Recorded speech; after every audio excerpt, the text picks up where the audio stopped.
मेरे प्रिय बच्चों, गुड इवनिंग।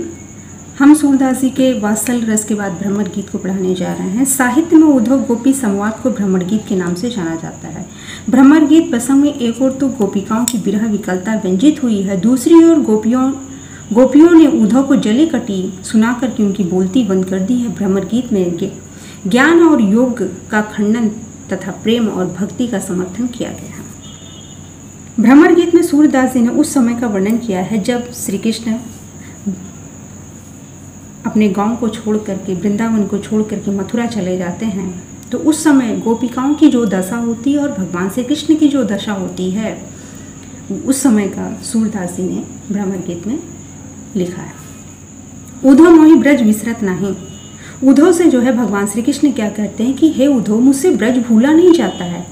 हंस सुता की सुंदर कगरी अरु कुंजनी की छाई, वहाँ मथुरा की सुंदर नगरी और वहाँ पर वृक्षों की छाया, वह सुरभि वह बछड़े दोहनी, वहाँ के गाय बछड़े खरीक दुहावनी जाई, और जहाँ पर दूध दोहने का स्थान था, वह सारी चीज़ें मुझे याद आती हैं। ग्वाल बाल मिली करहत कुलाहल, नाचत गही गही बाही। तो श्री कृष्ण क्या कह रहे हैं कि मैं क्या करता था, ग्वाल और बाल के साथ मिल करके कोलाहल करता था, शोर मचाता था, हंसता था, खेलता था, नाचत गही गही बाही, और गले में हाथ डाल करके एक दूसरे के साथ मैं नाचता था। यह मथुरा कंचन की नगरी मणि मुक्ता हर जाही। कह रहे हैं ये जो मथुरा है ये सोने की नगरी है। यह है कि जो फर्शें हैं यहाँ की जो महल बने हुए हैं वो मुक्ताहर मोतियों से जड़ी हुई हैं, बहुत ही सुंदर हैं। जब ही सुतही सुरती आवती व दुख सुख की, जब ही सुरती आवती वहाँ सुख की, जी उन्मत्त तन नाही। तो श्री कृष्ण क्या कहते हैं कि जब मुझे वहाँ की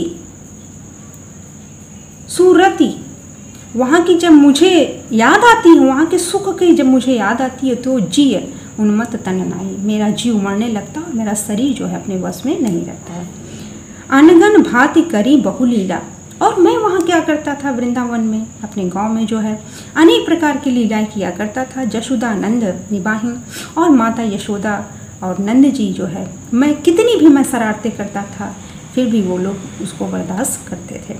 सूरदास प्रभु रहे मौन हवे, यह कहीं कहीं पछताई। सूरदास जी के शब्दों में ये भगवान श्री कृष्ण उद्धव से कह करके, अपनी बातों को कह करके बहुत ही पश्चाताप कर रहे हैं। बीनु गोपाल बैरनी भई कूजे, तब ये लता लगती तन शीतल, अब भई विषम ज्वाल की पूजे। बीनु गोपाल बैरनी भई कूजे। अब यहाँ पर सूरदास जी के शब्दों में गोपिकाएं जो है क्या कह रही हैं कि बीनु गोपाल बैरनी भई गूंजे, भगवान श्री कृष्ण के बिना यह जो गांव है, वृंदावन है, ये जैसे लगता है मुझे दुश्मनों की तरह डस रहा हो। तब ये लता लगती अति शीतल, जब भगवान श्री कृष्ण यहाँ रहते थे ऐसा लगता था यहाँ की लताएं, वृक्ष बहुत शीतलता प्रदान करती थी, ठंड देती थी। अब भई विषम ज्वाल की, मुझे ऐसा लग रहा है कि अब जो है भीषण जो है ज्वाला प्रभावित कर रही हूँ।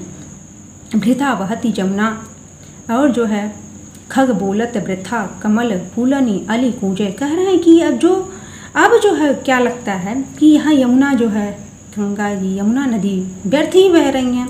पक्षियों का बोलना और वृथा कमलों का खिलना, फूल ही और फूल पर भंवरों का बैठ करके गुंजाना, ये सारी मुझे व्यर्थ ही लग रही हैं, अर्थात अच्छी नहीं लग रही हैं। पवन पान घन सार सजीवन, तो पवन माने हवा, पान माने पान, घनसार कपूर, सजीवन दधि सुत माने चंद्रमा, करनी भई भानु भई भूजे। ये सारी जो चीज़ें थी, पवन, पान, कपूर, संजीवनी और चंद्रमा, ये मुझे क्या करती थी, पहले शीतलता प्रदान करती थी, अब तो ऐसा लग रहा है कि वो सूर्य के समान हो गई, इतनी ज़्यादा मुझे गर्मी प्रदान कर रही हैं। यह जो है उद्धव कहियो माधव सो।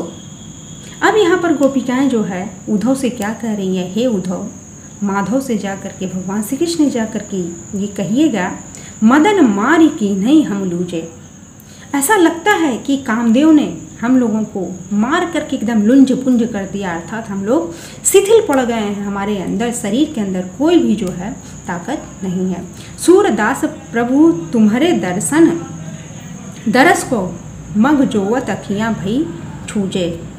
सूरदास जी के शब्दों में गोपिकाएं कहती हैं कि हम भगवान श्री कृष्ण के दर्शन के लिए तरस रहे हैं, मग जोहत उनके रास्ते का इंतज़ार कर रहे हैं, अखियाँ भई छूजे।